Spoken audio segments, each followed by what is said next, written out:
Zobaczcie, tak to wygląda. Namiętnie smarowaliśmy to przez 5 km, teraz ma przejechane 10 km łącznie ten sprzęt. Bardzo fajnie ta oliwiarka podaje olej. On tutaj kapie tak, powiedzmy, krople na jakieś 3-5 sekund, bardzo spokojnie i jadąc on sobie cały czas rozprowadza. On tutaj jest mocno przesmarowany, jest użygany, za przeproszeniem, olejem, ubryzgany. No ale co mu będziemy żałować? No, łańcuch zabija w offroadzie tak naprawdę błoto i to wszystko. On tutaj będzie czyściutki.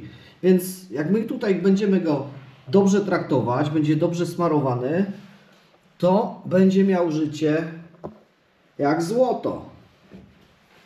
Póki co Franiu się świetnie wprawia, jeździmy i będziemy relacjonować.